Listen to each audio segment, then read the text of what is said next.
ನಮಸ್ತೆ ಎಲ್ರಿಗೂ.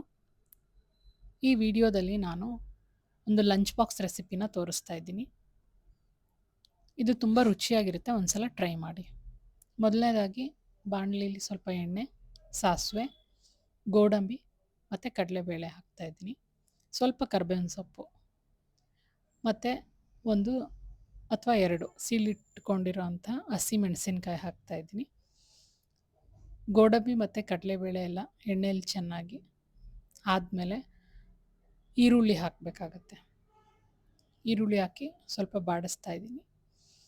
ಈರುಳ್ಳಿ ಸ್ವಲ್ಪ ಬೆಂದ ನಂತರ ಇದಕ್ಕೆ ಎಳೆ ಅವರೆಕಾಳನ್ನ ಹಾಕ್ಕೋತಾ ಇದ್ದೀನಿ. ಇದು ಬೇಯಿಸಿಲ್ಲ ನಾನು, ಹಾಗೆ ಡೈರೆಕ್ಟಾಗಿ ಹಾಕ್ಕೋತೀನಿ. ಅದೊಂಥರ ಚೆನ್ನಾಗಿರುತ್ತೆ ಅಗಿಯುವಾಗ. ಇನ್ ಕೇಸ್ ಏನಾದರೂ ಅದು ಸ್ವಲ್ಪ ಬಲ್ತಿದ್ರೆ ನೀವು ಅದನ್ನು ಬೇಯಿಸ್ಬಿಟ್ಟು ಹಾಕ್ಕೋಬೋದು. ಇಲ್ಲಿ ನಾನು ಎಳೆದನ್ನು ಹಂಗೆ ಡೈರೆಕ್ಟಾಗಿ ಹಾಕ್ತಾಯಿದ್ದೀನಿ. ಅದೊಂಥರ ಟೇಸ್ಟ್ ಅಗಿಯುವಾಗ ಚೆನ್ನಾಗಿರುತ್ತೆ ಅಂತ ಹಾಕ್ತಾಯಿದ್ದೀನಿ. ನಂತರ ಇದಕ್ಕೆ ರುಚಿಗೆ ತಕ್ಕಷ್ಟು ಉಪ್ಪು ಹಾಕ್ತಾಯಿದ್ದೀನಿ.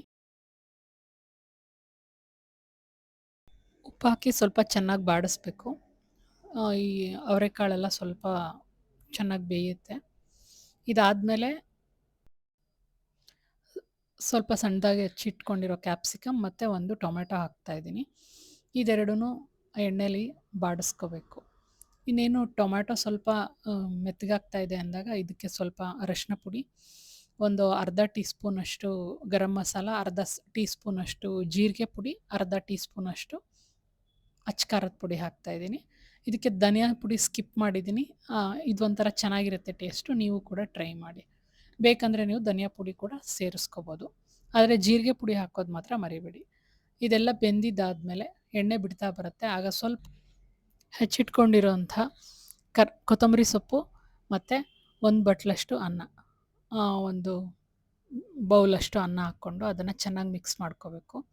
ಈ ಮಿಕ್ಸ್ ಮಾಡಿಕೊಂಡ್ರೆ ಆಯಿತು. ತುಂಬ ಟೇಸ್ಟಿಯಾಗಿರುತ್ತೆ ಈ ರೆಸಿಪಿ. ನೀವು ಟ್ರೈ ಮಾಡಿ, ಒಂದ್ಸಲ ಟ್ರೈ ಮಾಡಿ ಕಮೆಂಟ್ ಮಾಡಿ ಹೇಗೆ ಬಂತು.